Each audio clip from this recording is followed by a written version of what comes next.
মুহররম মাস দামি মাস, সোহাদায়ে কারবালা মাস। এই মাসে আশুরার দিন রয়েছে, অত্যন্ত গুরুত্বপূর্ণ দিন। পবিত্র মুহররম মাসে 4টি বাক্য বেশি বেশি পড়ুন। রাসূল সাল্লাল্লাহু আলাইহি ওয়াসাল্লাম পড়তেন। ওই নারী পুরুষ কতই না ভাগ্যবান যে নারী পুরুষ এই মুহররম মাসে 4টি বাক্য বেশি বেশি পড়বে। আল্লাহ তাআলার কাছে সাহায্য চাইবে ইনশাআল্লাহ। মুহররম মাসে 4টি বাক্য বেশি বেশি পড়লে সকল নেক হাজত, নেক আশা তামান্না ও দোয়া কবুল হবে ইনশাআল্লাহ।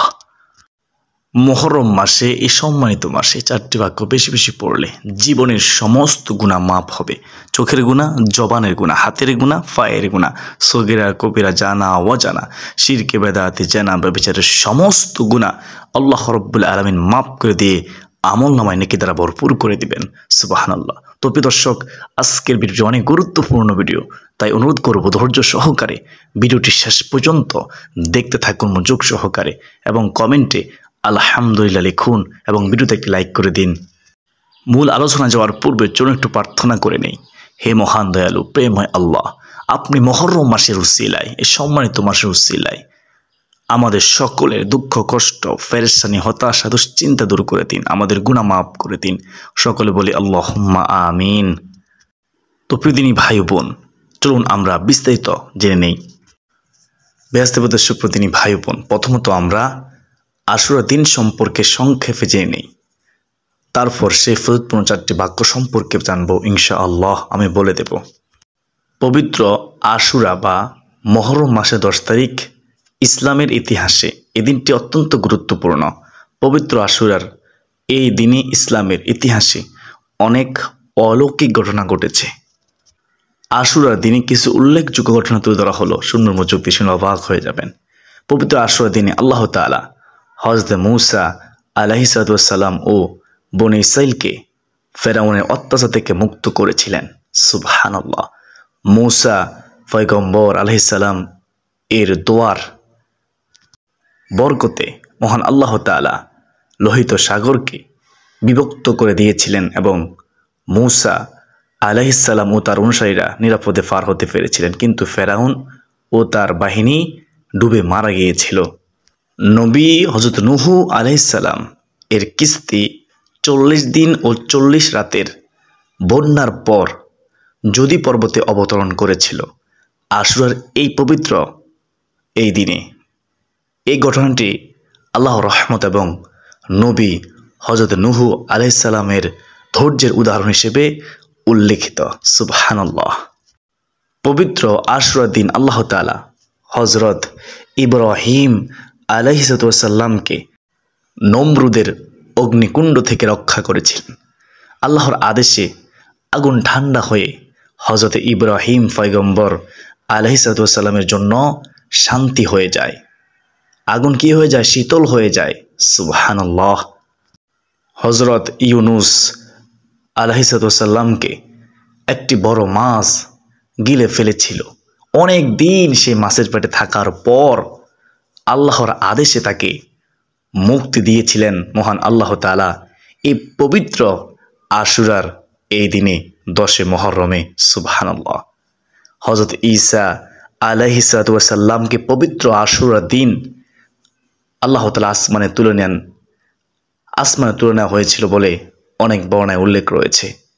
আশুরার দিনেই 61 হিজরিতে হযরত ইমাম হুসাইন রাদিয়াল্লাহু তাআলা আনহু ও তার অনুসারীরা, পরিবারবর্গরা কারবালার ময়দানে ইয়াজিদের বাহিনীর হাতে শাহাদাত বরণ করেন। ইন্না লিল্লাহি ওয়া ইন্না ইলাইহি রাজিউন। এই ঘটনা ইসলামের ইতিহাসে একটি অত্যন্ত বেদনাদায়ক ও হৃদয় বিদারক ঘটনা হিসেবে স্মরণীয় হয়ে আছে। ইসলাম ধর্মের বর্ণনা মতে কিয়ামতের দিন আশুরার দিন ঘটবে বলে হাদিসে উল্লেখ রয়েছে। আশুরার দিনে আল্লাহ তাআলা অনেক নবী ও তাদের অনুসারীদের বিভিন্ন বিপদ আপদ থেকে মুক্ত দিয়েছেন। পবিত্র আশুরার দিনে আল্লাহ তাআলা আমাদের আদিপিতা হযরত আদম আলাইহিস সালামের তওবা কবুল করেছিলেন।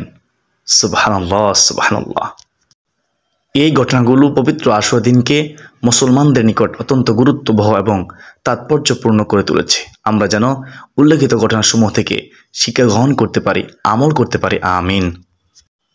তো প্রিয় দর্শক, এতক্ষণ পর্যন্ত আশুরার দিন সম্পর্কে শুনেছেন। এখন শুনুন সেই ফজিলতপূর্ণ 4টি মর্যাদাপূর্ণ বাক্য সম্পর্কে। ইনশাআল্লাহ মনে শুনলে অবাক হয়ে যাবেন। আপনার কখনো ওই 4টি বাক্য পড়া থেকে বিরত থাকবেন না ইনশাআল্লাহ। 1 নম্বরে হলো লা ইলাহা ইল্লাল্লাহ। লা ইলাহা ইল্লাল্লাহ জিকির বেশি বেশি করা, পবিত্র মুহররম মাসে, সম্মানিত মাসে, ফজিলতপূর্ণ মাসে অবহেলা না করা। কোনো ব্যক্তির দুনিয়াতে একবার বসে লা ইলাহা ইল্লাল্লাহ এর আওয়াজ দেয়, ওই আওয়াজটুকু সাথে সাথে মহান আল্লাহ তাআলার আরশে আজিমের সাথে গিয়ে ধাক্কা লাগে। আল্লাহ রব্বুল আলামিনের আরশে আজিমের নিকট একটি নূরের খুঁটি রয়েছে, সেই খুঁটিটুকু কাঁপতে থাকে, দুলতে থাকে। তখন আল্লাহ রব্বুল আলামিন বলেন, ও খুঁটি তুমি কেন কাঁপো?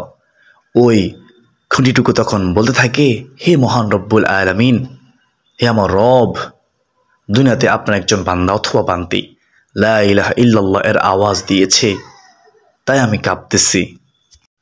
তখন আল্লাহ রব্বুল আলামিন বলেন, তুমি কাঁপা বন্ধ করে দাও। তখন সেই খুঁটি বলল, হে আল্লাহ, আমি কাঁপা থামাতে পারবো না যতক্ষণ না পর্যন্ত আপনি তাকে মাফ করবেন। ও আমার মালিক আল্লাহ, যতক্ষণ না পর্যন্ত আপনি তাকে ক্ষমা না করবেন, ততক্ষণ পর্যন্ত আমি শুধু কাঁপতেই থাকব। তখন মহান আল্লাহ রব্বুল আলামিন ওই বান্দা বান্দিকে ক্ষমা করে দেন সাথে সাথেই। সুবহানাল্লাহ। প্রিয় দর্শক, লা ইলাহা ইল্লাল্লাহ জিকিরের গুরুত্বপূর্ণ কয়েকটি ফজিলতের হাদিস আপনাদের সামনে তুলে ধরতেছি, মনোযোগ দিয়ে শুনুন, শুনলে অবাক হয়ে যাবেন। হযরত জাবির ইবনে আব্দুল্লাহ রাদিয়াল্লাহু তাআলা আনহু থেকে বর্ণিত, রাসূলুল্লাহ সাল্লাল্লাহু আলাইহি ওয়াসাল্লাম বলেছেন, সর্বোত্তম জিকির হচ্ছে লা ইলাহা ইল্লাল্লাহ এবং সর্বোত্তম দোয়া হচ্ছে আলহামদুলিল্লাহ। দলিল তিরমিজি শরীফের হাদিস। হযরত মুআজ রাদিয়াল্লাহু তাআলা আনহু থেকে বর্ণিত, রাসূলুল্লাহ সাল্লাল্লাহু আলাইহি ওয়াসাল্লাম তিনি বলেছেন, যে ব্যক্তি খালেস অন্তরে একনিষ্ঠতার সঙ্গে লা ইলাহা ইল্লাল্লাহ বলবে, সে জান্নাতে প্রবেশ করবে। মান ক্বালা লা ইলাহা ইল্লাল্লাহ ফাদাখালাল জান্নাহ। দলিল মুসনাদে আহমদ শরীফের হাদিস। হযরত ইতবান বিন মালিক রাদিয়াল্লাহু তাআলা আনহু থেকে বর্ণিত, রাসূল আকরাম সাল্লাল্লাহু আলাইহি ওয়াসাল্লাম রাহমাতুল লিল আলামিন নবীজি বলেছেন, যে ব্যক্তি একমাত্র আল্লাহ তাআলা মহান আল্লাহ রব্বুল আলামিনকে সন্তুষ্টি করার জন্য ঈমানের সাথে লা ইলাহা ইল্লাল্লাহ বলবে, কিয়ামতের দিন সে এমনভাবে উপস্থিত হবে যে তার উপর জাহান্নাম হারাম হয়ে গিয়েছে। সুবহানাল্লাহ। বুখারী শরীফ, মুসলিম শরীফ ও মুসনাদে আহমদ শরীফের মধ্যে এই হাদিসটি রয়েছে। সুবহানাল্লাহ। হযরত আনাস রাদিয়াল্লাহু তাআলা আনহু থেকে বর্ণিত, রাসূলুল্লাহ সাল্লাল্লাহু আলাইহি ওয়াসাল্লাম বলেছেন, কিয়ামতের দিন মহান আল্লাহ তাআলা বলবেন, হে মুহাম্মদ সাল্লাল্লাহু আলাইহি ওয়াসাল্লাম, সৃষ্টির মধ্য হতে আপনার উম্মতের মধ্যকার এমন ব্যক্তিকে জান্নাতে প্রবেশ করান, যে ব্যক্তি একদিন হলেও একনিষ্ঠতার সঙ্গে এ সাক্ষ্য দিয়েছে যে আল্লাহ তাআলা ছাড়া কোনো ইলাহা নেই, কোনো মাবুদ নেই, কোনো উপাস্য নেই, এবং সে এর উপর মৃত্যুবরণ করেছে। সুবহানাল্লাহ। দলিল মুসনাদে আহমদ শরীফের হাদিস। বেহেশতের সুপ্রদর্শক, যে ব্যক্তি সবসময় লা ইলাহা ইল্লাল্লাহ জিকির করবে, আল্লাহ তাআলা তাকে ঈমানের সঙ্গে মৃত্যু নসিব করবেন। সুবহানাল্লাহ, আল্লাহু আকবার। অর্থাৎ মৃত্যুর সময় জবানে কালিমা যায় থাকবে। আচ্ছা, সুসংবাদ আর কি হতে পারে? তাই প্রিয় দর্শক, আমরা বেশি বেশি পরিমাণে লা ইলাহা ইল্লাল্লাহ, লা ইলাহা ইল্লাল্লাহ এর জিকির করার চেষ্টা করব ইনশাআল্লাহ পবিত্র মুহররম মাসে, সম্মানিত মাসে। বেহেশতের সুপ্রদর্শক, এখন আমরা যেমন 2 নম্বর জিকির হলো সুবহানাল্লাহ। সুবহানাল্লাহ জিকিরটি বেশি বেশি পড়া। প্রিয় দর্শক, আপনি কি জানেন যে সুবহানাল্লাহ জিকিরের কত দাম, কত সম্মান, কত গুরুত্ব? মহান আল্লাহ তাআলা বলেন, আমার কোনো বান্দা যদি একবার সুবহানাল্লাহ এর আওয়াজ দেয়, আমি আল্লাহ আসমান ও জমিনের মধ্যবর্তী যত ফাঁকা জায়গা রয়েছে, যত খালি জায়গা রয়েছে, সকল ফাঁকা জায়গাগুলোকে, খালি জায়গাগুলোকে নেক দ্বারা পরিপূর্ণ করে দেই। বলুন না সুবহানাল্লাহ। প্রিয় দর্শক, আপনি যদি চেয়ে থাকেন যে আপনার আমলনামায় এত পরিমাণ নেক দ্বারা পরিপূর্ণ হোক, তাহলে ইনশাআল্লাহ আজকের পর থেকে আপনি অবশ্যই সুবহানাল্লাহ এই জিকিরটি, এই বাক্যটি বেশি বেশি পাঠ করবেন ইনশাআল্লাহ আল্লাহ। সুবহানাল্লাহ জিকিরের দ্বিতীয় ফজিলত হলো, কেউ যদি একবার সুবহানাল্লাহ পাঠ করে মহান আল্লাহ রব্বুল আলামিন জান্নাতের মধ্যে একটি গাছ রোপণ করেন। ওই গাছের চাই এত লম্বা হয় যে একটি দ্রুতগামী ঘোড়া যদি 500 বছর পর্যন্ত দৌড়ায় তাহলেও ওই গাছের চাই অতিক্রম করতে পারবে না। সুবহানাল্লাহ, আল্লাহু আকবার। প্রিয় দর্শক, মহান মালিকের দরবারে সবচেয়ে দামি বাক্য, সবচেয়ে উত্তম বাক্যটি হচ্ছে সুবহানাল্লাহ, যা অর্থ হচ্ছে আল্লাহ তাআলা পুত পবিত্র। তাই আসুন আজকের পর থেকে আমরা সুবহানাল্লাহ জিকিরটি বেশি বেশি পাঠ করি ইনশাআল্লাহ। প্রিয় দর্শক, 3 নম্বর জিকির হচ্ছে আলহামদুলিল্লাহ। আলহামদুলিল্লাহ বেশি বেশি করে পাঠ করা। আলহামদুলিল্লাহ শব্দের অর্থ হলো সমস্ত প্রশংসা আল্লাহ তাআলার জন্য। মহান মালিক আল্লাহ রব্বুল আলামিন পবিত্র কোরআনুল কারিমে বলেন, হে নবী, আপনি আপনার সকল উম্মতদেরকে জানিয়ে দিন, সকল উম্মতদেরকে বলে দিন, যে উম্মত অর্থাৎ যে বান্দা আমি আল্লাহর নেয়ামত পেয়ে নেয়ামতের শুকরিয়া আদায় করলো না, আমি আল্লাহ তার নেয়ামতকে ছিনিয়ে নিয়ে যাই, কেড়ে নিয়ে যাই। আর যে আমার নেয়ামত পেয়ে নেয়ামতের শুকরিয়া আদায় করলো, কৃতজ্ঞতা প্রকাশ করলো, আমি রবের শুকরিয়া জ্ঞাপন করলো, আমি আল্লাহ তার নেয়ামতকে আরও বৃদ্ধি করে দেই, নেয়ামত শুধু বাড়তেই থাকে। সুবহানাল্লাহ।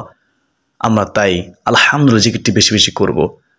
যদি আমরা শুকরিয়া আদায় করি তাহলে আমাদের রিজিকের মধ্যে বরকত দিবেন কে? আল্লাহ। আমাদের অভাব দূর করে দিবেন, আমাদের নিয়ামত বৃদ্ধি করে দিবেন। আল্লাহ তাআলা ওয়াদা করেছেন। আলহামদুলিল্লাহ। দেখুন, এই পৃথিবীতে শুধু মানুষ ব্যতীত যত প্রাণীকুল মাখলুকাত আল্লাহ রব্বুল আলামিন সৃষ্টি করেছেন, সকল কিছুই আমাদের উপকারের জন্য, আমাদের কল্যাণের জন্য মহান মালিক আল্লাহ রব্বুল আলামিন সৃষ্টি করেছেন। এজন্য আমরা একটিবার হলেও বলতে পারি আলহামদুলিল্লাহ। আমরা যদি আল্লাহ তাআলার প্রশংসা বেশি বেশি পরিমাণে করি, আলহামদুলিল্লাহ জিকিরটি বেশি বেশি করি, ইনশাআল্লাহ মহান আল্লাহ রব্বুল আলামিন আমাদেরকে উত্তম যা খায়ের কল্যাণ দান করবেন, উত্তম প্রতিদান দান করবেন ইনশাআল্লাহ আল্লাহ। বেহেশতেবাদের সুপ্রিয় দর্শক, এখন আমরা যাব 4 নম্বর জিকির। 4 নম্বর জিকির হলো আল্লাহু আকবার, বেশি বেশি করে পাঠ করা। প্রিয় দর্শক, আল্লাহু আকবার শব্দের অর্থ হচ্ছে আল্লাহ তাআলা মহান, আল্লাহ তাআলা সবচেয়ে বড়, সর্বশ্রেষ্ঠ, তার চেয়ে বড়ত্ব আর কারণে তিনি সবচেয়ে বড়। সুবহানাল্লাহ, আল্লাহু আকবার। প্রিয় দর্শক, যে ব্যক্তি আল্লাহ তাআলাকে সবচেয়ে বড় মানে সবচেয়ে বড় হিসেবে আখ্যায়িত করে, মনে প্রাণে বিশ্বাস করে, মহান আল্লাহ রব্বুল আলামিন তাকে দুনিয়ার বাদশাহী দান করবেন ইনশাআল্লাহ আজ্জা ওয়া জাল্লা। তো আমাদের প্রত্যেকের উচিত বেশি বেশি পরিমাণে আল্লাহু আকবার জিকির করায় পবিত্র মুহররম মাসের সম্মানিত মাসে। হযরত আনাস রাদিয়াল্লাহু তাআলা আনহু থেকে বর্ণিত হাদিসের মধ্যে এসেছে, একবার নবী সাল্লাল্লাহু আলাইহি ওয়াসাল্লাম গাছের একটি ঢাল ধরে জাকি দিলেন। গাছের একটি ঢাল এভাবে ধরে জাকি দিলেন, কোনো পাতা পড়ল না। তিনি আবার জাকি দিলেন গাছটি ধরে, এবারও কোনো পাতা পড়ল না। তবে তৃতীয়বার যখন গাছটি জাকি দিল, তৃতীয়বার জাকি দেওয়ার পর সাথে সাথে অনেকগুলো পাতা পড়ল, মাটির মধ্যে পড়ল। প্রিয় মুসলমান ভাই বোনেরা, তারপর রাসূলুল্লাহ সাল্লাল্লাহু আলাইহি ওয়াসাল্লাম কি বললেন? তখন নবীজি সাল্লাল্লাহু আলাইহি ওয়াসাল্লাম বললেন, নিশ্চয়ই সুবহানাল্লাহ, আলহামদুলিল্লাহ, ওয়ালা ইলাহা ইল্লাল্লাহু ওয়াল্লাহু আকবার বলা বান্দার গুনাহ জড়িয়ে দেয়, যেমন শীতকালে গাছ তার পাতা জড়ায়। সুবহানাল্লাহ।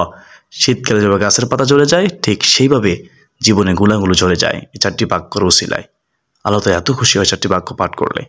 আল্লাহ তাআলার কাছে অনেক দামি 4টি বাক্য। প্রিয় দর্শক, আজকের পর থেকে আমরা এই 4টি জিকিরকে বেশি বেশি পরিমাণে পাঠ করার অভ্যাস করে তুলব ইনশাআল্লাহ, এবং শেয়ার করে দিও সবাইকে। আমরা শিখার সুযোগ করে দেব, পড়ার সুযোগ করে দেব, আমরাও সওয়াবের ভাগীদার হব ইনশাআল্লাহ। মহান আল্লাহ রব্বুল আলামিন আমাদের সকলকে এই 4টি জিকির বেশি বেশি পরিমাণে পাঠ করার তৌফিক দান করুন। সকলে বলি আল্লাহুম্মা আমিন সুম্মা আমিন।